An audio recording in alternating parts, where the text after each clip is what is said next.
we hope you find very exciting, because finance is, the teaching and researching of finance is going through a major transformation. We're seeing the beginnings of it right now, but we really need to align finance with the realities of the 21st century, what we teach and what we research. So what I'm going to ask you to do, first of all, is simply give your name and your institution. We'll go right around the room, and very quickly, like 20 seconds, 15 seconds, 20 seconds or so. And I'll give an example. And tell us if there's something you'd like to make sure we talk about, tell us what you'd like to share, and also tell us why you're here, why you're in this particular session. So here's my background. I'm Jim Stoner.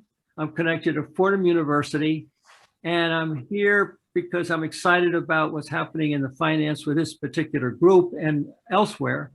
And I also want to say something about globalmovement.net, which is an initiative some of you might want to join, because it's about transforming business education. Next. Jim, why don't you name us? Why don't you call on us so that we know what order to go in? Okay, I do it right across my screen. Luís? Hello, my name is Luís Rodríguez. I am at ITESO, the Jesuit University of Guadalajara, Mexico. I'm part of the initiative, and I am eager to have a nice conversation today. Thank you. Frank Werner? Frank Werner, I'm an associate professor of finance at Fordham University, a colleague of Jim Stoner's, and I have been with Jim researching how changes in the world have been affecting finance with Jim for by now probably over 30 years. And I teach a course at Fordham called Sustainability in Finance. Thank you, Frank. Alice? Yes, good evening to everyone and good morning here in the Philippines. I'm Alice Parlan. I'm from the Ateneo de Manila University, Program Director for Management Honors Program and Assistant Professor of Finance. I've been teaching a lot of finance courses for the last 10 years or so, and therefore I am excited to share with you what we've done. Thank you. Thank you. And as Mike is unmuting, I'll remind Richard and Richard to put their names and email address in the chat box so we can make sure we can get back in touch with you and you can get in touch with each other. Go ahead, Mike. Hello again. Good morning to everyone. Good morning from the Philippines, and good afternoon to all. I'm also from Ateneo de Manila University, Faculty of Quantitative Methods and Information Technology. I'm part of the group that did the rethinking of the first finance course. Happy to meet everyone. Thank you. Thank you very much. Omid? Hello, everyone. I'm Omid Sabbaghi. I'm at the University of Detroit Mercy. Looking forward to our conversation today on redesigning the first finance course, and I'm looking forward to sharing my perspective. Thank you. Our tech support person is Morgan Pratt. Thank you so much for joining us, Morgan. We have your email address. Fernando? Yes, I'm Fernando Arellano. I retired last week from the University of Dallas, but I'm still teaching one class. That's what I always wanted to do, just teach one class. So now I can do that now. I have always been interested in how to teach. I mean, I have taught intermediate finance for many, many years, and then valuation. And I'm always concerned about how is the first class or the first finance class taught. So that's my interest. Thank you. Sylvia? So hello and good evening to everyone. I'm from New York State. So my affiliation is with SUNY Empire State College. And I teach courses in the area of economics and finance, and especially more advanced courses in finance in the area of my research, that is banking. I recently published on banking transformations through technological innovations. And also I published a lot on ethics related in financial field. And in terms of my interest in this particular meeting, I have to say that I don't teach the first course, but I teach in the program we offer Master of Science in Finance. And this program is very dynamic and follows the innovations path and changes in the profession. So I'm really, interested in insights about how the, the content of finance and how the focus of finance is changing. So thank you. Thank you very much. Corey, you're next. And if you'll just tell us your name and university you're connected with or institution and what you'd like to give or get in this session.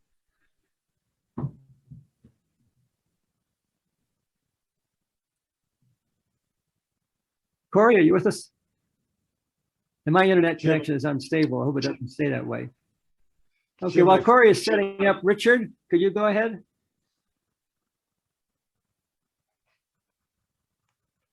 Richard, You you're have to muted. unmute. Oh.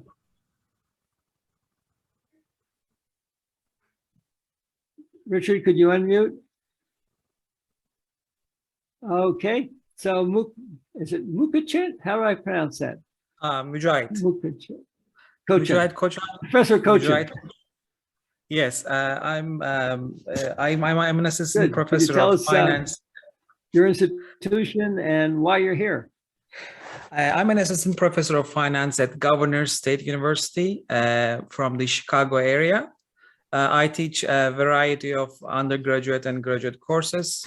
The reason that I am attending this session is there has been many changes in the industry, and the students, I think they're going to require more from us and the new things from us, not the theory that we have learned like goes back to like 40 years ago.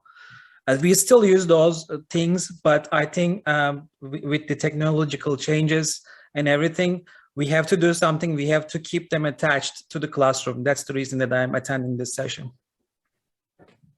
Okay, great. Thank you. Thank you very much. I think you're in the right place. Professor Zhang? Xiaolin?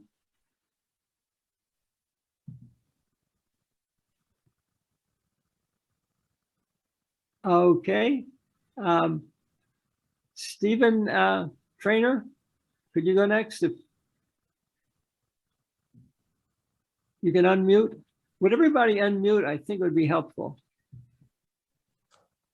There we go. Well, now you know why I don't want to unmute if you listen to the background.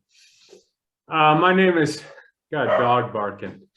My name is Stephen Trainer. I'm at Chico State, and I just wanted to hear some of the different ideas while I have a little bit of time of teaching introductory to finance course. You'll find some very different ideas coming out of this initiative that we're going to be talking about. Thank you very much. Sue Kim? Connecting to the audio right now. Oh, yeah. I'll count to about 4 and then I'll turn it back to Luis. Okay, Luis, you want to take over and give us the background of what you all have been working on and what you all will be sharing. Okay, thank you very much, James, and everyone for attending this presentation, the discussion that we're going to have today.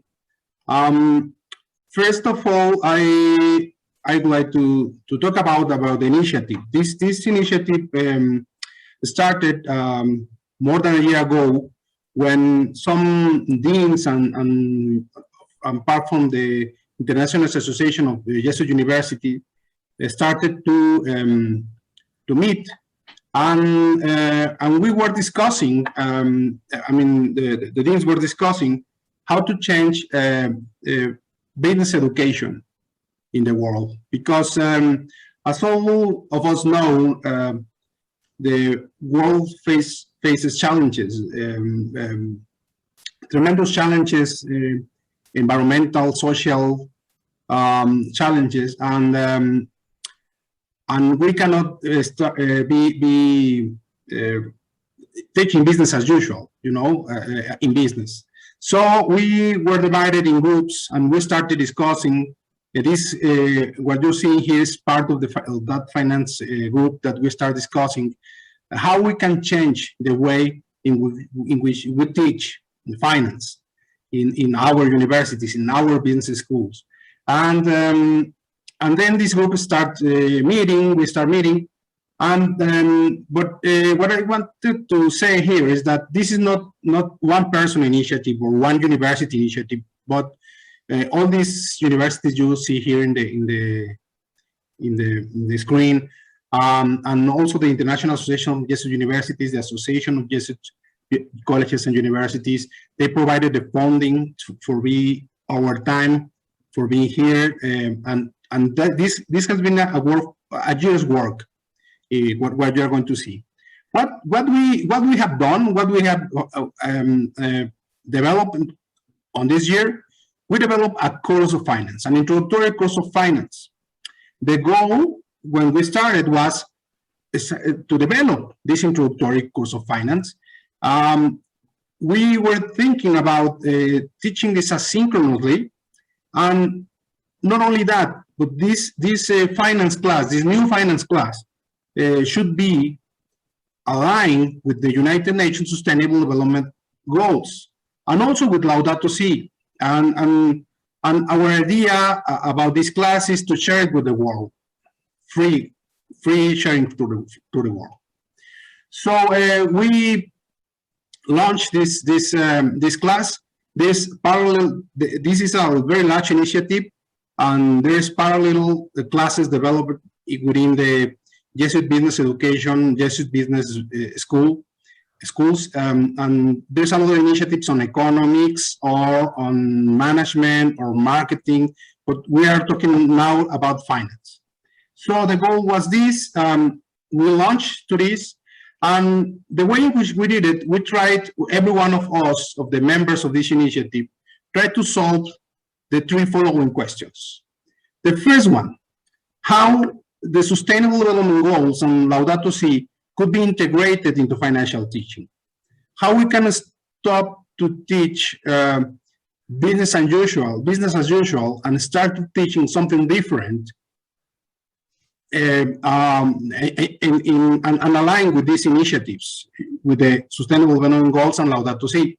How we can incorporate the environment, the people, society into our financial teaching. I mean, that sounds like a really difficult to accomplish, and I think it was very difficult. The second question is, how can we inspire and teach the new generation to be mindful, ethical leaders that the world needs? I mean, it's not only to teach them what we need to teach them change, but also the way in which we teach it. How to inspire them. And the third one is how can we combine these two things with the excellence needed in financial science? I mean, we cannot drop the science, or we cannot drop the excellence into our field. So we need to combine these three things. So each one of us went into a personal, particular journey. We were working in groups, but also a long time in pairs, or maybe alone. Each one of us is one of the members of the initiative. So what we developed a course, a complete course. Sorry, I may jump this. What we developed a course, a complete course with all the teaching materials to cover 14 weeks of teaching. This course is modular and customizable. It's a cohort course, and it's asynchronous. All the materials are there to be taught asynchronously, and we developed it in a collaborative Canvas environment. We divided this first course of finance on 8 modules. First, one introductory module that talks about market economy, sustainability, and finance. The second module talking about personal financial management. A third module of corporate financial management. Then we went to financial markets, global financial management, social finance, finance inclusion and financial literacy, public finance, and we include a last module talking about the post-pandemic financial management framework. So this is the models included in our course. What we did was to develop videos. We produced over around 53, 55 videos, original videos. On each one of us produce it. We produce the materials, we produce the test, we produce activities. So everything is there and it's available for anyone. I mean, you don't need to be a Jesuit business school or being a school within our system to use it. We can provide that for you. You can take, I mean, if you would like to see like a preview or what we have, you have your phone, you can take one of, you scan the square, and you are going to get like a preview of a couple of the videos that we produce. This is only 3. Now, temporarily, we have this in YouTube, so you can visit YouTube, and we are going to. I'm going to show you the link that we have there. There are all the videos in there. You can use it. You can download it. We are working with Ignited, the Jesuit Business Education website, to put this course organized in Canvas, ready for you to download it completely. You just with one click, you can put all the course in your Canvas, in your LM massive learning system that you use. So this is the YouTube link. You can go there and you can watch the videos. They are temporarily there. It actually we wanted to share it to you through the network of Jesuit Business Education. You know, this website called Ignited, but we don't have it now at working at this point. So who are these brave men and women that took the role and work these 8 modules? This is the people that we worked more than a year of practically our time with no extra payment. Many times I guess many of us putting money from our pockets and developing those videos that you may see or you may want to use. Alice and Parlan from Ateneo Manila University, Gabriel Penagos from the Pontifica Universidad Javeriana, Bogotá, Colombia, Diego Quijano, UCA El Salvador, Omid Sabbaghi from University of Detroit Mercy, Mike Tan from Ateneo de Manila, Mauricio Tunnermann from the UCA Nicaragua, Frank Werner from Fordham University, and yours truly, Luís Rodríguez from ITESO at Guadalajara, Mexico. So this was like, it was a truly collaborative, worldwide effort, and it was really a joy to be part of this. And thank you very much for your time. And let you with the other members of the initiative that they want to share with you their what they have learned, what they have developed. Thank you very much. Alice, nice job on time. Oh, thank you, James. And presentation. Thank you. Okay, who's going to speak next from the team? It is Alice. Alice and Parlan. Yes. So good morning again to everyone, and also good evening over there to the US. I'll be discussing the personal financial management. It is part of the introductory finance course under the IAJU and IAJBS project. Okay. So what is the life essence of personal finance? As we face greater economic uncertainty with job stability, investments, and even the pandemic, more and more personal finance is important because people need to be more self-reliant and financially secured. So when students meet various life challenges, we saw that the focus has to be on 2 important personal financial skills. And this has to do with the ability to think critically and the ability to make effective decisions. Because when you practice this, you can now control your personal economy, and personal economy here refers to your own financial situation and its overall direction, health, and vitality. So in line with the inspirational paradigm of the Jesuit business education, the teaching focus of personal finance will be based upon an ethical framework which emphasizes the fundamental concerns of the dignity and potential of the individual, the centrality of the common good, as well as the importance of social networks that affirm and support human flourishing. What students will learn in personal finance is that they will understand the psychological dimensions in developing good habits and money practices founded on sound values and principles. Students will also be made familiar with the practical, simple, but powerful financial management principles which they can use in their day-to-day decision-making and investments. And finally, the students will be able to apply the skills learned in the personal finance for their personal and professional lives. Let me take you through a brief walk on how it looks like. On the first week, we will primarily talk about how people can manage their money responsibly and excel at it. In there, we will talk about various topics, starting with why does goal setting is important at the start and why it will help them propel themselves towards being more disciplined and having a financial plan with which they can live by.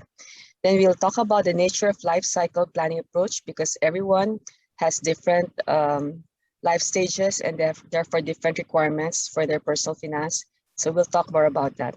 Then we move on to appreciating trends in both economic and financial environment, because that has a big impact as well on the financial plan that will be drawn up by the person.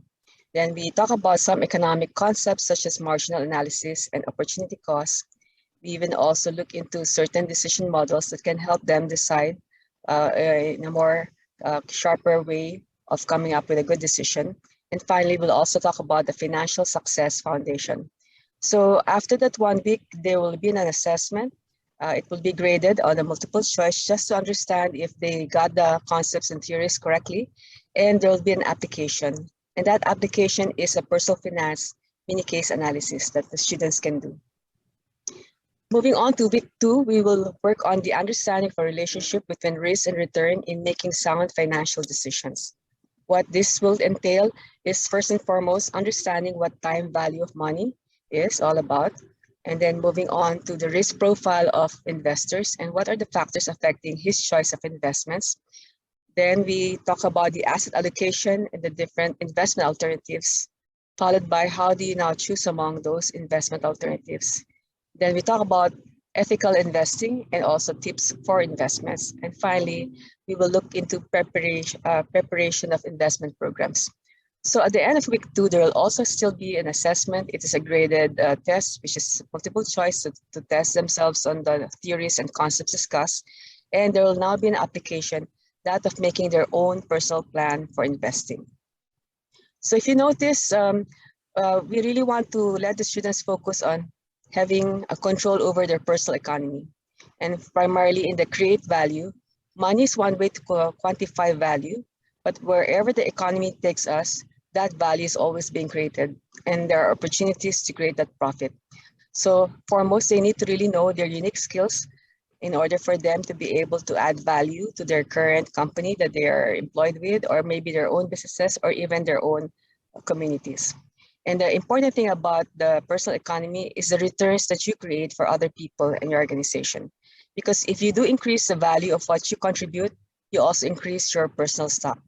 Secondly, be marketable, because by finding out where the money is being spent and stepping right into the stream of revenue, therefore you can now focus on enhancing your skills and even developing new ones, networking and coming up with new ideas that can benefit the employer that you work with, or even your own entrepreneurial adventures, or even your own community needs.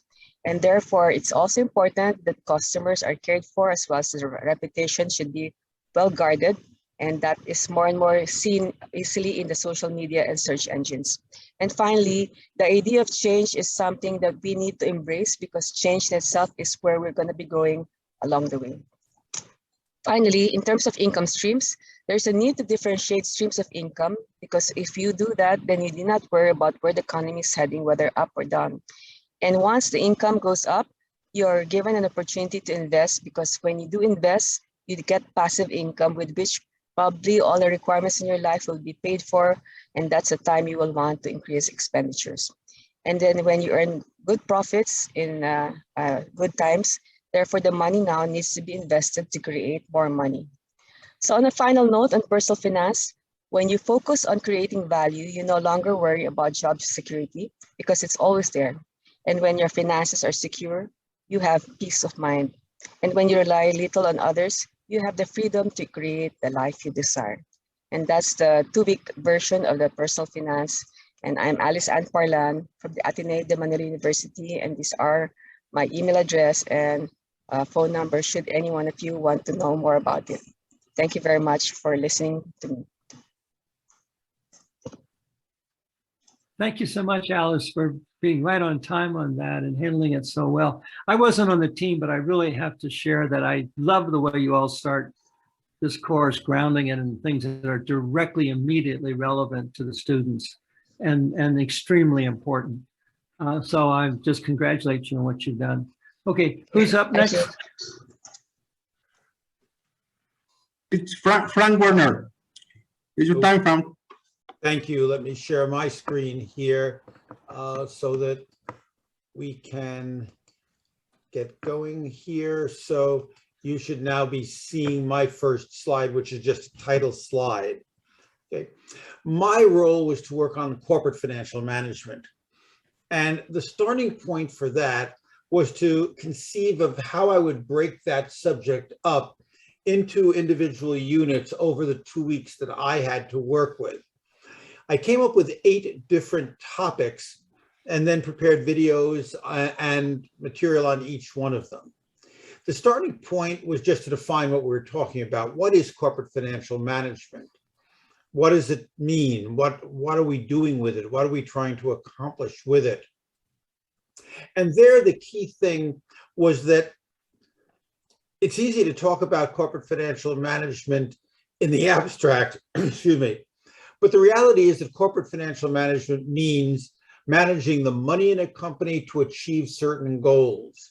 And that leads us to the second and third topics. Just what are those goals? And here, this part of the program is very connected to Laudato Si and to the Sustainable Development Goals. In the second module, we trace the history of the goal of the for-profit company from its beginnings at the time of the Industrial Revolution, maximizing profits, to shareholder wealth maximization, maximizing the financial value for the shareholders, presumably the owners of the company who succeeded conceptually the proprietors of the Industrial Revolution.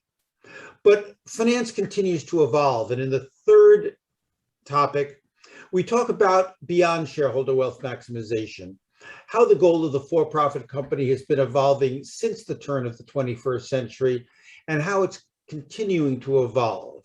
And in particular, here we're very specific about connecting to these other goals, such as the Sustainable Development Goals, serving stakeholders, not just shareholders, contributing to society, contributing to a healthy environment, contributing to social justice and inclusion.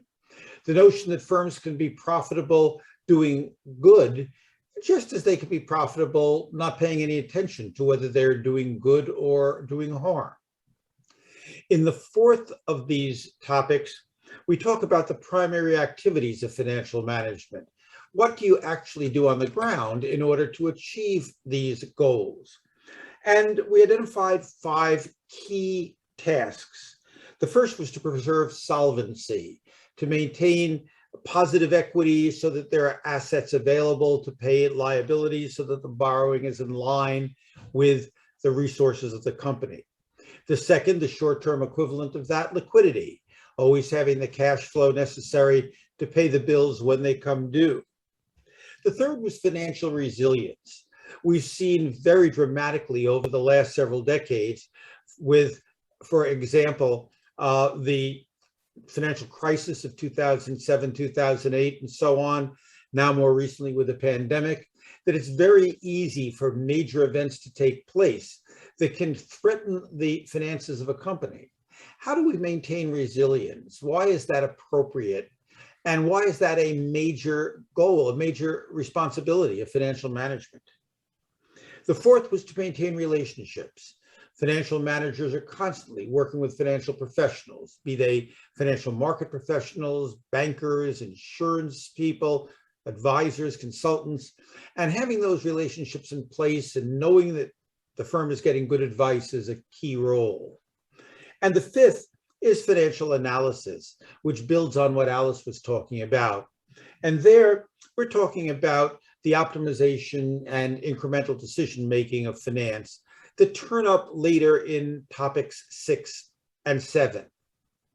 Along the way in topic number 5, we identify the differences between private and public organizations, between organizations that are owned by private citizens, for example, corporations, and organizations that are much more public, NGOs, governmental organizations, and so on. In many ways, they're the same. They have those same requirements of liquidity and solvency and so on, but they have differences in terms of how they raise money, in terms of what their boundaries are, and so on, and we identify those.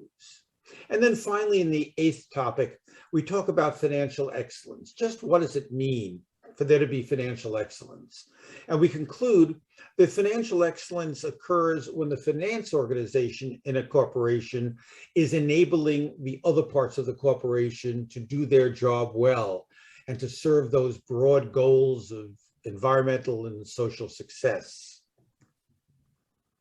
Here are some key differences between what we're talking about in this course and much more traditional finance courses. We very explicitly say that the goal of for-profit organizations is to serve society, not just a small segment of society, the shareholders that developed as the goal of the firm toward the end of the last century. It places the activities of financial management in the context of serving that goal, and they're the ones that I mentioned just a while ago. It compares the financial activities of private and public organizations, their differential goals, sources of funds, determinants of scale, and boundaries. It emphasizes that optimization decisions are rare, like optimal capital structure or optimal dividend policy, but that incremental decisions arise every day because they deal with change, and change is never ending and occurs minute by minute. And then it considers how to describe and measure financial excellence. Now, for each one of these 8 topics, we produced a video, and I took the liberty of embedding the first 30 seconds or so of the first video in my financial management course, something that is necessary for every organization, and for that matter, for every individual and family as well. But just what is it? What makes it so vital? And more importantly, what do we have to know to do it well? I'm Frank Werner, Associate Professor of Finance at Fordham University in New York City. Welcome to this part of our finance course. And the video then goes on to talk about the content of that particular segment. And finally, we produced a study guide for our students. And this also then leads to the assessment, which is an examination based upon these questions. So that first topic is, what is financial management? We recommend 40 minutes out of the first week to talk about that. The video that you just saw the introduction to is 5 minutes and 37 seconds. Key terminology given for each of these segments. In this case, it's stakeholders and license to operate.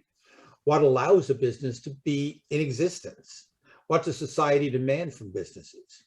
And then key questions that we want our students to take away from this segment. In this case, how does money flow into and out from an organization? What does society want from for-profit companies? Within that, what does each stakeholder of a company want? What's the meaning of a Venn diagram, which talks about the interrelationship between environmental, social, and economic success?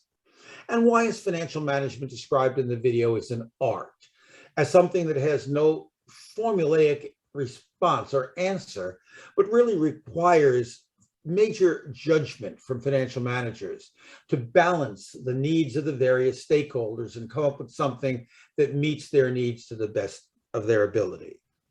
And that's my part of the program. Thank you. Before we go on to the next speaker, I just have to, as a non-finance faculty member, I'm in management area, I have to point out that this chapter calls attention to the 800-pound elephant in the living room of financial teaching and research. And that elephant is the widely accepted in textbooks and courses statement that the purpose of the firm is to maximize shareholder wealth at a time when maximizing shareholder wealth is destroying the planet. And so we're basically saying in that, as I hear it, you're basically saying in that chapter that what the dominant teaching of finance around the world is inappropriate and it's time to change. Is that a fair statement, Frank? Certainly is, Jim. If all that companies are doing is focusing on shareholder value, it's all too easy to slight or even damage those other goals. For example, why shouldn't I pollute if my goal is to maximize shareholder value? Pollution may be the simplest way to get rid of my effluents, to get rid of my waste, and the cheapest way to do it. So why not do that? That's what we teach. Not in so many words, because it would be embarrassing to say that in the classroom, but basically that's what we're teaching. Destroy the earth if it makes you a few more dollars. Destroy society if it makes you a few more dollars. It has to change. Now, just my last comment is to move away from that framing that's been dominant for so long in the teaching of finance, and also has dominated to a large extent the whole business curriculum, may seem a little scary. But in fact, what it really is for faculty members, it's a chance to do exciting, creative writing and researching that's going to be a lot more fun than what we've been doing, in my judgment. So there's all kinds of opportunity in this change, although it may look a little discomforting for a lot of people. Okay, Luís, who should go next? The next one is Omid Sabbaghi. Thank you. Thank you. Hello, everyone. Thank you for attending our session today. I developed the module on global finance, global financial management, and I have just, several brief points in terms of, what makes my module, for example, what makes it so different. In my module, everything that I do in my module on global financial management really relies on the premise that financial activity must serve the common good, especially by meeting the needs of the extreme poor and marginalized. Also, in my module on global finance, the focus is on these major global financial institutions and how they're serving society through close examination of their mission statements, their stated purposes, and their financial products and services. What also makes my part of the course different is that students, through interactive activities, learn about how these global financial institutions are serving the needs of the poor and the excluded. So those are a couple of points I wanted to relay in terms of what makes my part of the course different. In terms of what makes it exciting is that these global financial institutions actually provide vital access to tools and resources for developing countries. In other words, these global financial institutions exert significant impact on countries around the world in terms of their development agendas. Another point that I'd like to talk about here is this issue of how is it consistent with sustainability. And in this module, students will understand how global financial institutions are financing sustainability projects and making progress on one, global environmental, social, and governance issues, that's the ESG component, and also how it's consistent with the United Nations Sustainable Development Goals, the SDGs. So those are just, the few brief points that I wanted to make here, and we can go to the next individual, Luís. Thank you. Thank you very much. Thank you very much, Omid.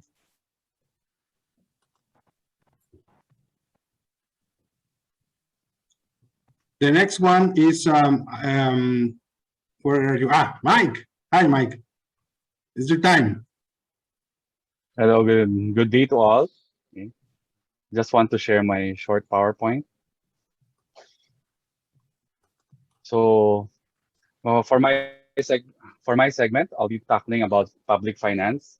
The topics would be what is public finance, what are the components of public finance, and lastly, we talk about servant leadership and ethical behavior of public official. As we know, public official has the trust of the public, and they are to be entrusted with sustainable efforts to protect their work and the sustainability of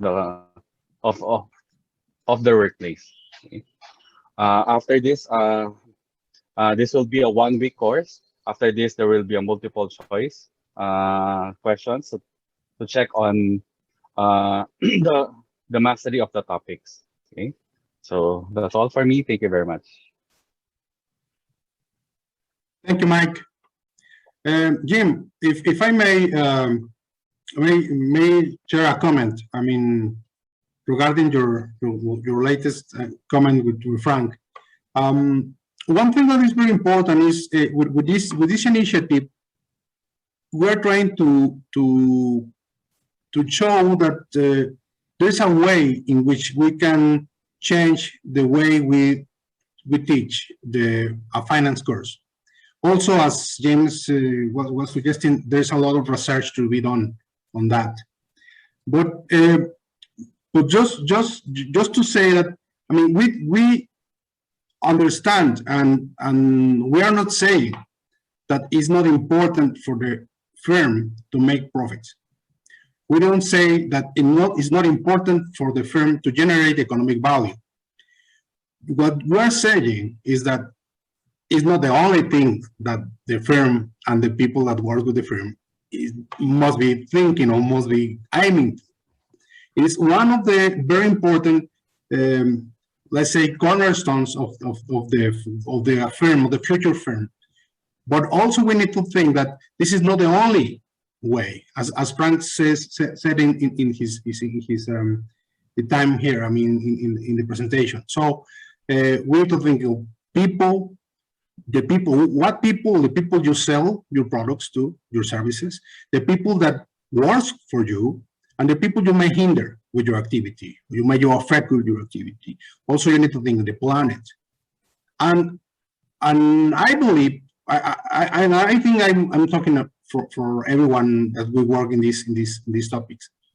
I believe that you can have good business and produce satisfactory returns, being respectful with the environment, being respectful with society, and being respectful for the people, and contribute to a better society for our sons, daughters, and granddaughters, etc., and contribute for a better world for them. And I think that the time is now that when we need to start taking those steps the way we can contribute to that is by our teaching. We have the students, you have the young people in there, and they are hungry. These students are hungry for this kind of things. I mean, they have learned this from the very early age, and they are more conscious that we were at their age. So that's the thing. I mean, environment, society, people,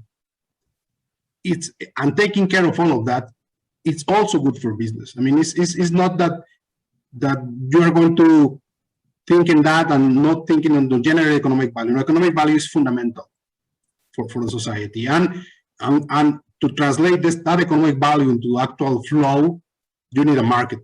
So that's very, very important. We don't need to forget about that. I mean, and that's one very important message that we have in this course. I mean, we can combine and compound these efforts and have a better world for tomorrow. Thank you, Jim, for your time. Do we have any more of the panelists to speak now? No, I think that they all have been. Have all the panelists had a chance to speak? Yes. And then we're throwing it open to the audience right now. And with anything you want to say from any place, just speak up, or any questions you have.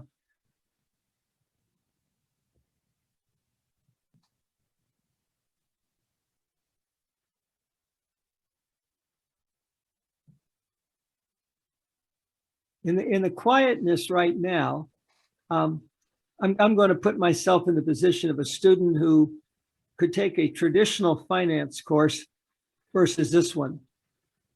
And it seems to me as a student coming out of a traditional finance course, my financial management responsibility is to find out how we can make the most money, period, for my company. If I'm a socially responsible student, I want to make the most money financially I can for my company within the limits of the law.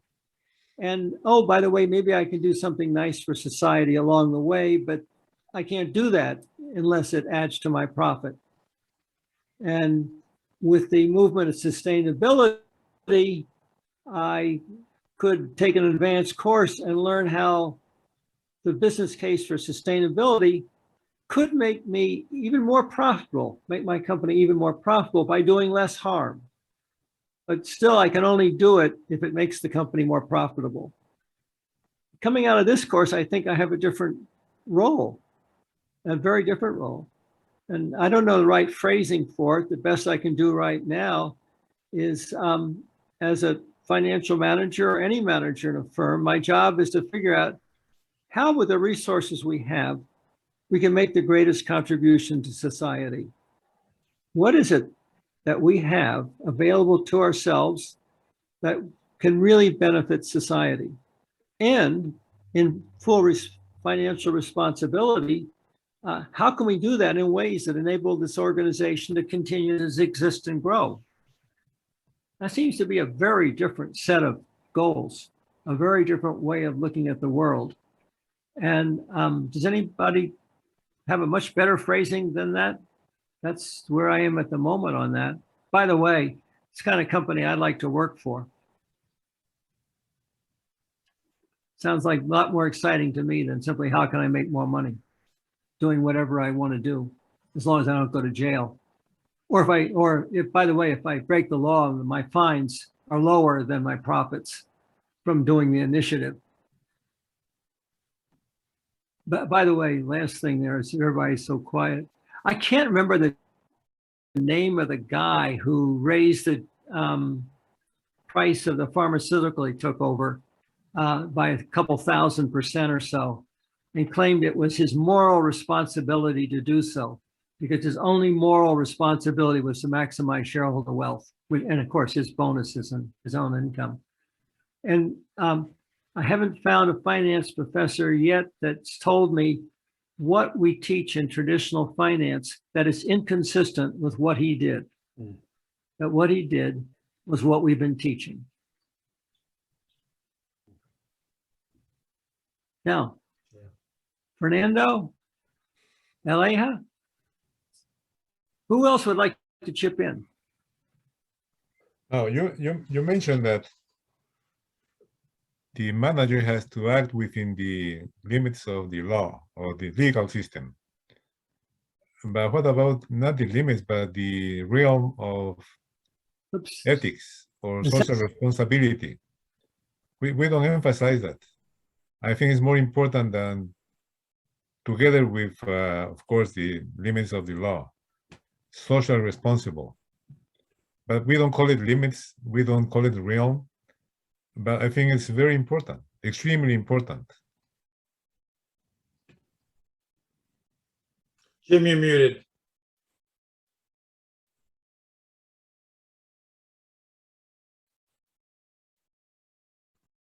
Oops, I had connectivity problems. I went and I'm back. So Fernando.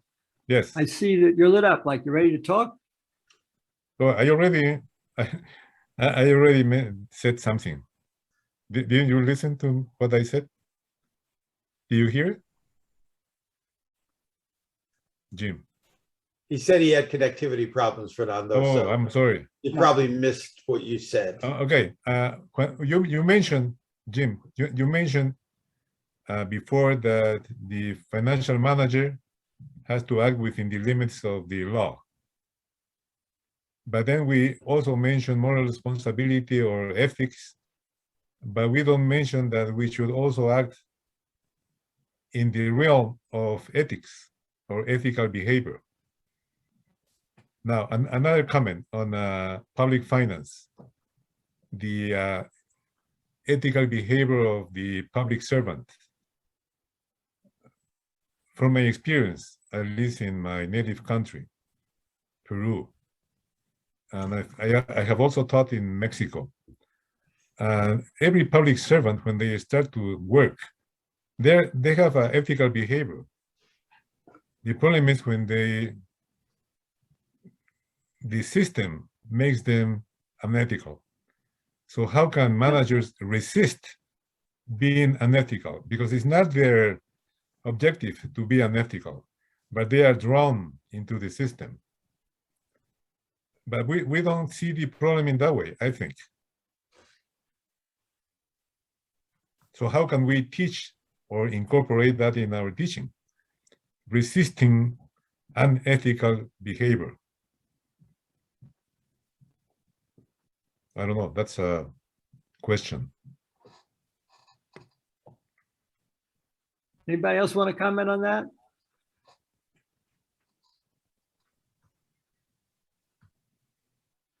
Well, I didn't mention the word.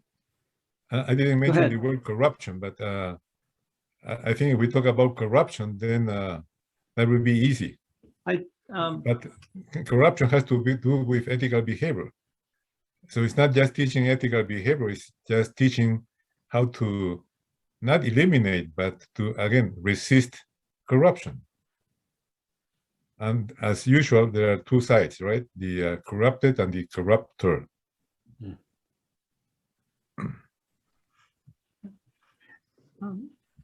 If nobody else wants to comment, I'll make a couple of observations. Anybody else want to comment? I think you all are taking a leadership role in a transformation in business education that's occurring.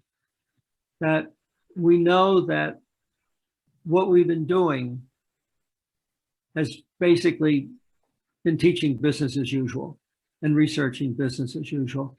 We know that business as usual is destroying the planet. The planet just is not going to make it. And when it doesn't make it, we don't make it. So we have to change. We have five major challenges for our species. One is to deal with climate change. If we don't deal with that, we're not here. We're gone. We're going pretty soon because it's real scary. It's happening every place you turn right now. We also have to avoid nuclear Armageddon. And if you read one of the recent books called Gambling with Armageddon, you'll realize that if a Russian officer hadn't been on a submarine where he wasn't supposed to be in 1962, you and I wouldn't be talking right now. And we probably would have lost it all in 1962 in the Cuban Missile Crisis. But also we have to have three more challenges. We have to figure out the kind of human beings who can flourish on this planet without destroying it. We have to become those people. And we have to have productive systems that don't destroy the planet. Also, that produce the goods and services we need to flourish. And finally, we need total systems. We need political, economic, financial systems that don't destroy the planet, that heal the planet. By the way, that's what globalmovement.net is involved in doing, is helping people in all fields, finance, marketing, everything else, to transform their curriculum and research to start answering those questions. And that's what you all, I think, are starting to do in this particular initiative. I have a feeling that one way we can start getting ethical behavior is to make it inappropriate for CEOs to make 50 or 60 or $70 million. When I've got that kind of incentive, it's awful hard for me to pass up an opportunity to get that wealthy. So I think we have to have major transformation in our organizations to make them a lot healthier, a lot less destructive. I happen to think we need 3 CEOs, not 1, by the way. I think we need that it's really dangerous for one CEO to run a company. He can destroy it or she can destroy it and almost nothing flat very quickly. we're watching that danger in America right now that one person can do untold damage. So I think but the wonderful thing is, this is why we're academics. This is the exciting challenges we're facing. This is why we're in this game. And so our research and teaching give us the opportunity to start asking questions that we don't know the answer to. So how do you get ethics? One way you get ethics is you don't make it so profitable to be unethical if you're the CEO, in my judgment. Now, everybody on my screen is frozen, so I'm going to try and shut up and see if somebody else will chip in.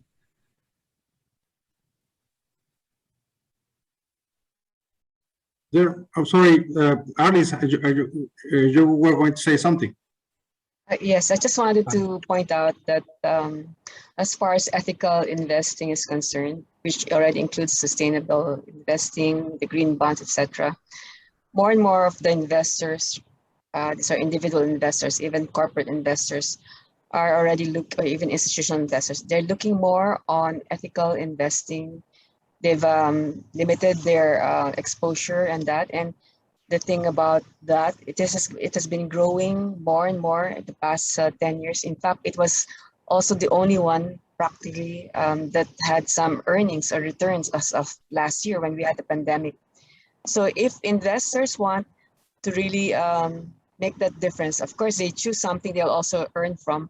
They will choose something that has to do with companies that do ethical sustainability and stuff like that, because from there, that means the funds that are flowing to those institutions or companies will already serve as a way to stress that they really need to shape up, because if not, they will lose through the years this available funding. And then and I think the way to answer also your question earlier, Fernando, is for a public servant to really be ethical, to be a servant leader, as we call it, is to make him accountable to all the things that he does. But that has to be also countered with the community that he serves, has to be as equally demanding of those requirements. And those two together will have to work to make sure that it is for the common good. But it's sometimes easier said than done. But if we go teach our students what it means to be a public official, at the same time, if we teach the common people what to expect, let's say, from their this congressman, senators, and the likes, then they can really clamor for what is needed. And therefore, first and foremost is accountability, second is transparency, and third is really what has he done since the time he was elected or voted to represent them, and has he done anything with respect to making the community that he serves really in terms of human flourishing. I think it has to have those two parties together working to make sure that we can make that difference. But then again, it starts with ourselves, teaching our students, knowing what their rights are, knowing what are the responsibilities should they be in that field. And hopefully it won't take that long before we see something moving in that direction. So I don't know if Mike wants to add to it, since that's his area, the public finance. Mike. Thank you, Alice. Thank you, Alice. Thank you, Fernando, for the question. Yes, all public officials really will be facing that particular dilemma.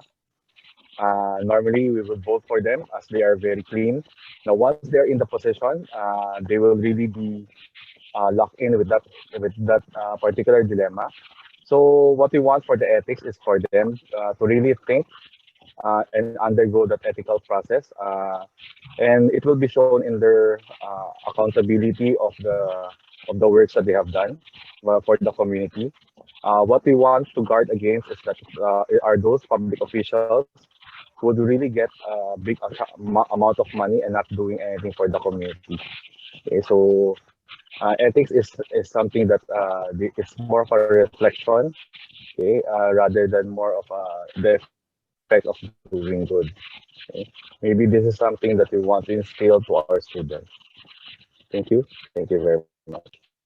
Thank you. If you allow me, just in what I was just connecting something that Alice said. I'm teaching now this semester. I'm teaching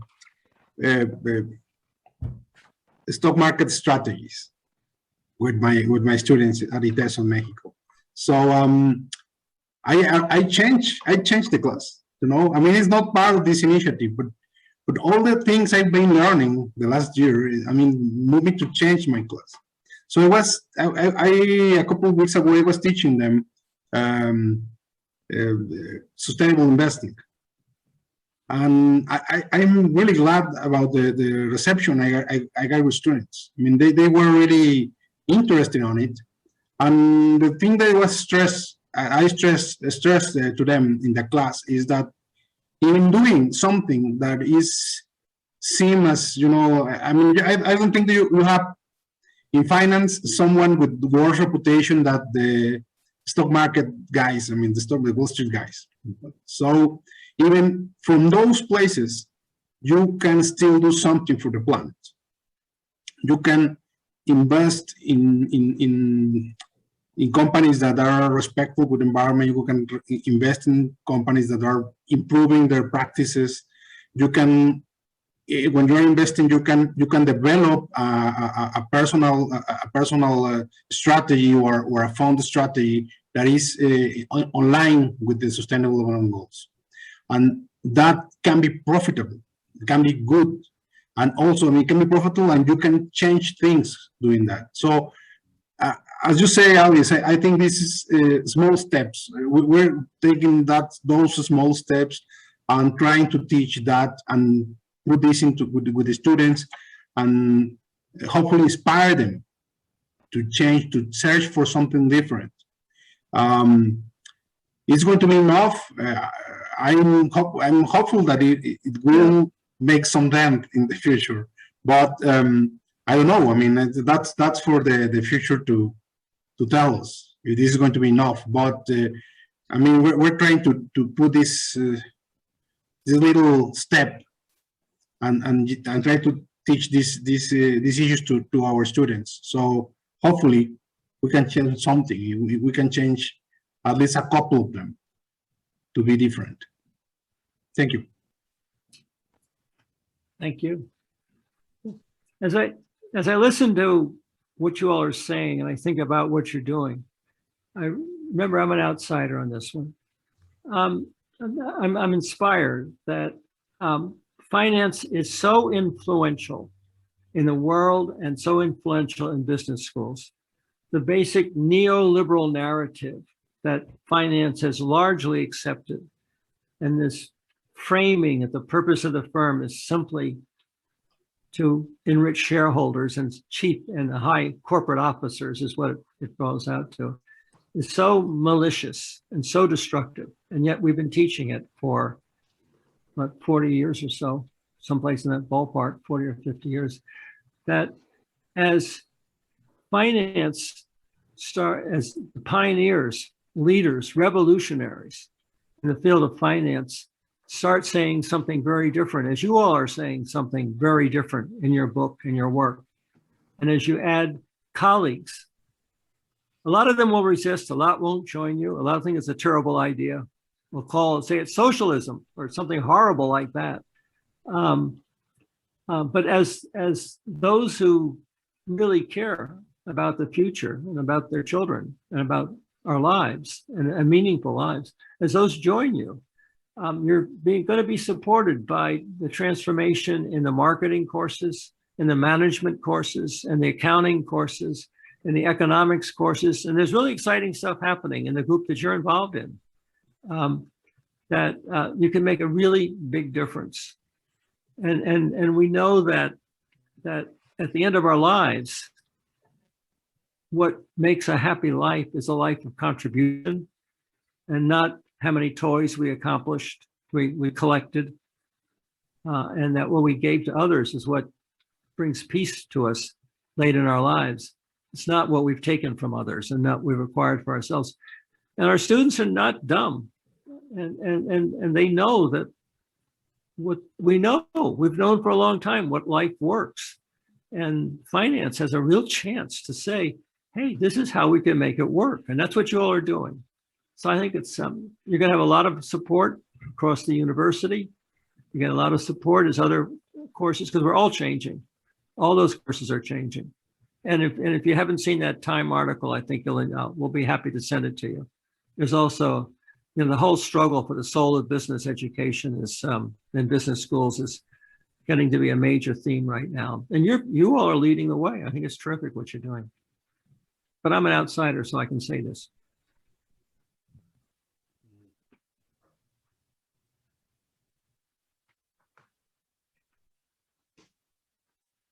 I think the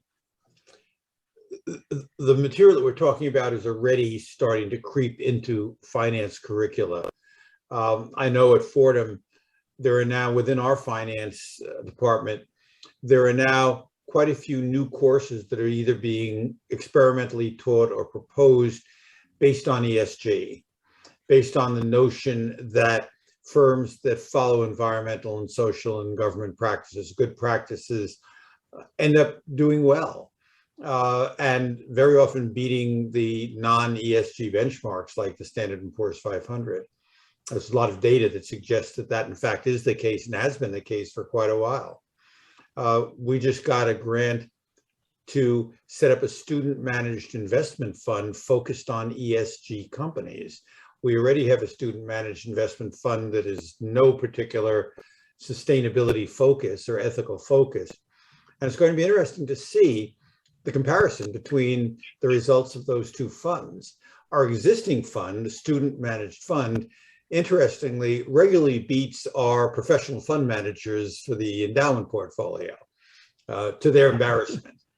Okay, but the belief is that the new ESG fund, which is going to start off with about $1 million of contributed money, is going to even beat that. And so we may have a lot of evidence accumulating at places like Fordham, other places that do this type of work and have these courses coming in, that it pays to pay attention to sustainability issues, to serving companies that serve society. I in my sustainability and finance class on Monday night, I had the head of investment research for an impact investment company that specializes in ESG investing. And boy, did she make the case that when she eliminates companies that are not doing well from her investment universe, they do significantly better in terms of their portfolio for performance.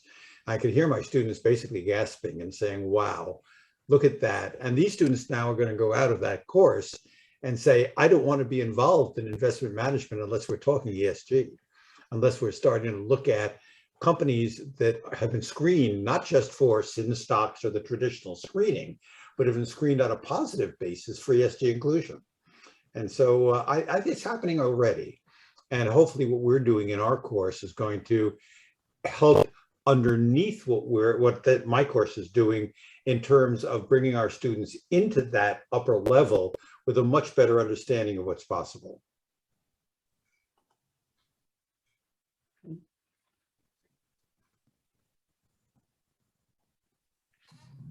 Would any of our guests like to? I have a question about what we do? Yeah, Jim, I have a question for Luis.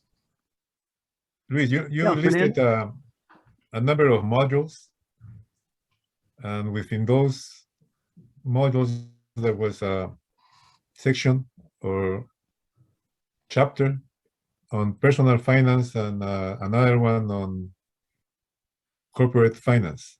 Mm-hmm. Yes. Where is time value of money going to be taught? It is Alice touches the time value of money, but also Frank talks a little bit about it. But it is embedded on the first module, on the the second module, the first content module, that is the Alice's, is personal financial management. Okay. It is in there, and then of course Frank talks about it also, and also in the model of financial markets, it's also again used and touched and explained a little bit further with the bonds and all this mathematics of bonds, that when this is explained, it is used also the time value money in there. As a side comment to that, Fernando and others, I found doing my section on corporate finance liberating in a sense. You've known me for a long time. You know that Jim and I have written corporate finance textbooks and so on. And in the books we've written and in the approach we've taken to our introductory corporate finance course, we have to do all of those things. I have to teach time value of money. I have to teach ratio analysis. I have to teach financial markets and institutions. I have to teach international issues, currency issues, things like that. I didn't have to do any of that in this course, which meant that I had the freedom to talk about what really matters in corporate finance, which was not the nuts and bolts, but the philosophy of what we're trying to accomplish. And so it turned out for me to be pretty exciting to be in that position where I wasn't weighted down with the basics.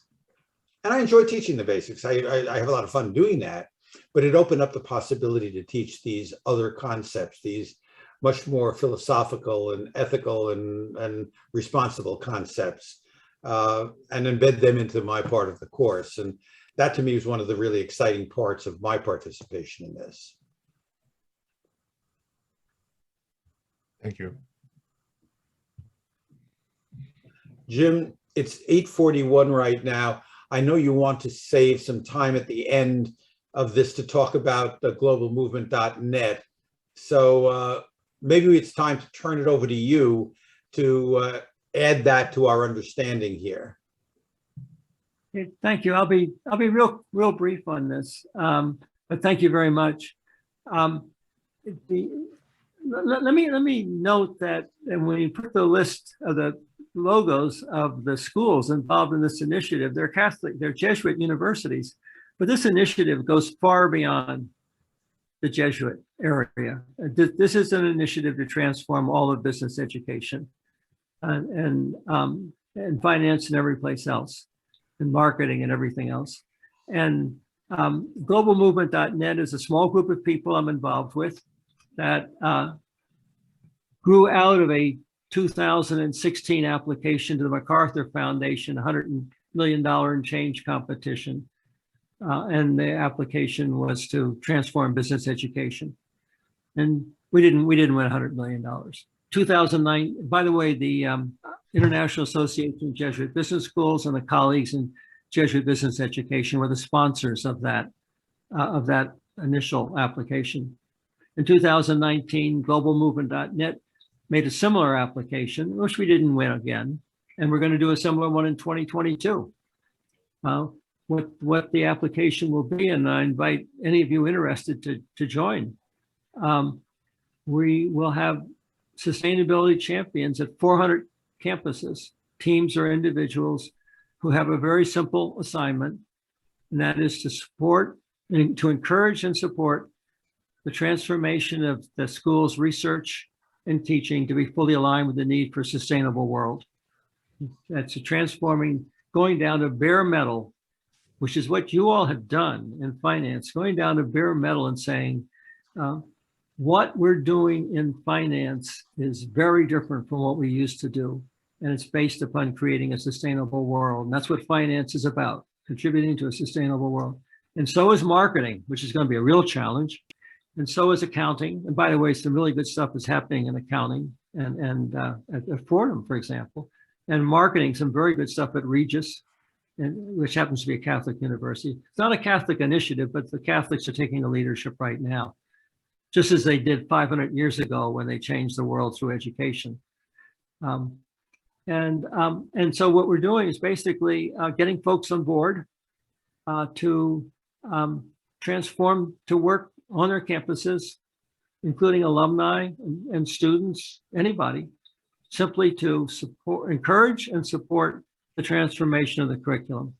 Those folks will be part of an application in 2022 to the MacArthur Foundation for $100 million. And I guess the last thing to say about this is in 2016, it was 40 schools that would each get $2.4 million because we needed that kind of money to transform our curriculum, we thought, in 2016, to do that in 3 years. That was the deal. You get $2.4 million, transform your curriculum in 3 years. Make that commitment. Well, by the time the 2019 application went in, a little bit afterwards, we realized that this is happening. It's starting to happen all over the world right now.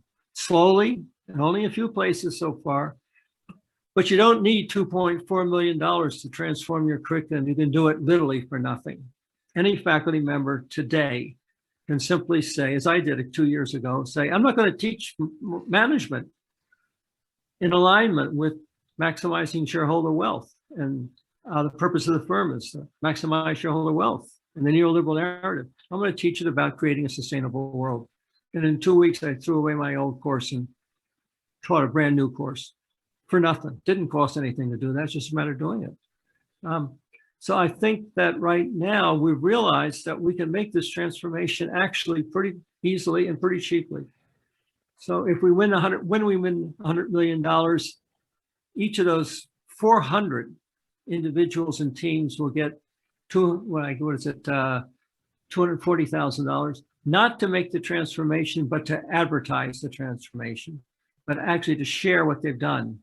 Because it's not about building competitive advantage. It's not about getting a unique place in the business community. It's about all of the business community, school community, starting to find out how we can live on this planet without destroying it through our research and teaching, and start hearing our students who are basically asking us to answer that question with them. How do we create a planet we cannot destroy and we can live on? And how can we live rich lives, fulfilled lives that aren't simply about how big a car we can drive and how big a house we can own and all that stuff. And so if any of you are interested in that, it's globalmovement.net. You contact Jim Stoner, and all you have to do is say you'll do it, and you're part of the team right away. And by the way, that's what you all have been doing in finance. You're already doing it. So thanks for the opportunity to share that. You can understand it's fun for me.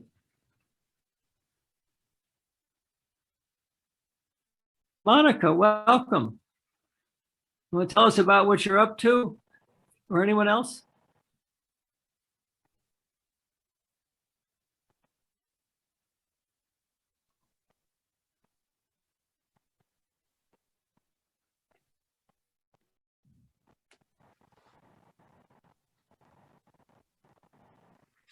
I'm going to wait it out.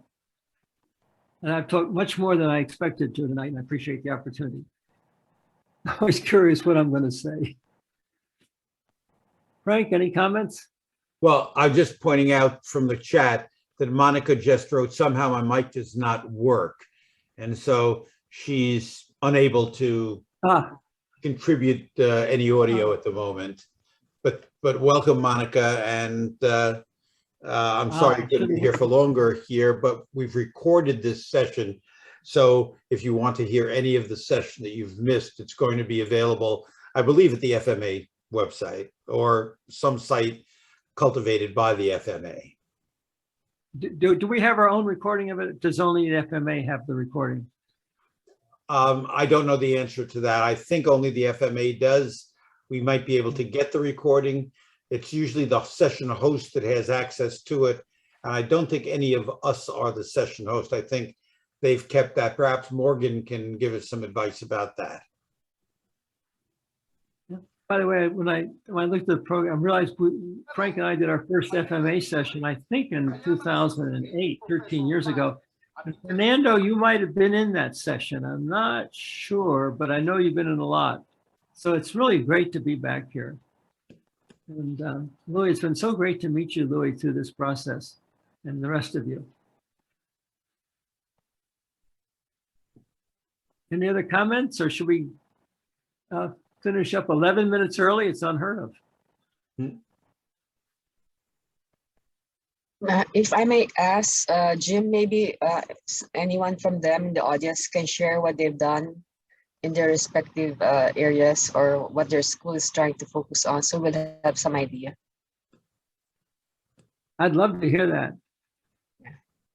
Anyone else want to mention what you've done? or what you'd like to do?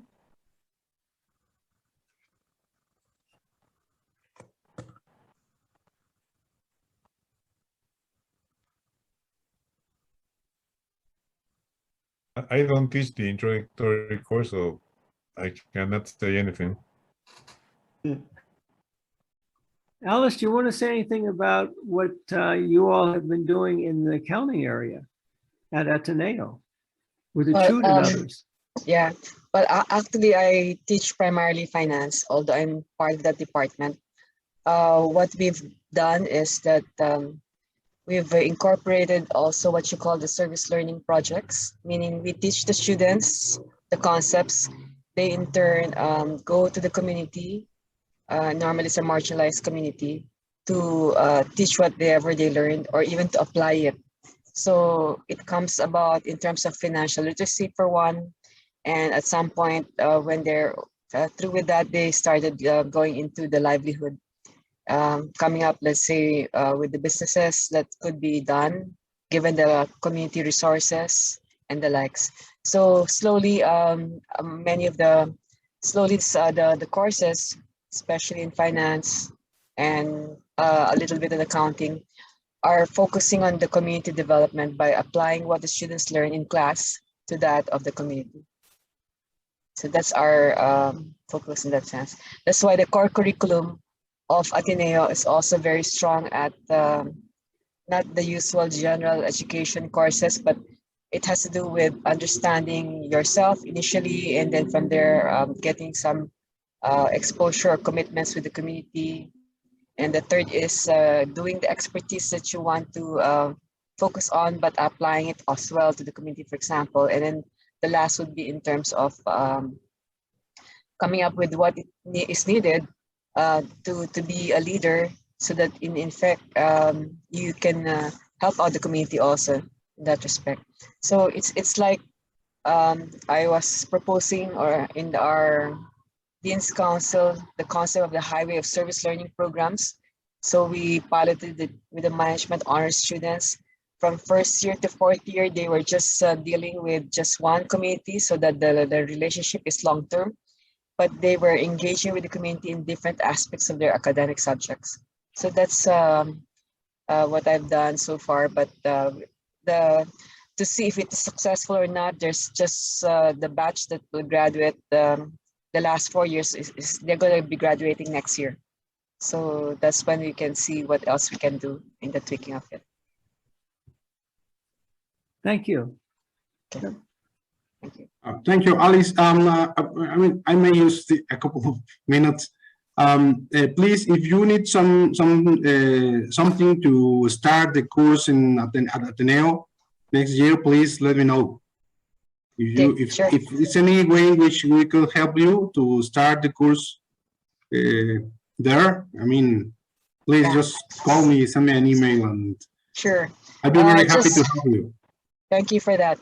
Actually, in our first conference just a month ago, I have forwarded this to the Dean's Council and the likes, and they were congratulating us.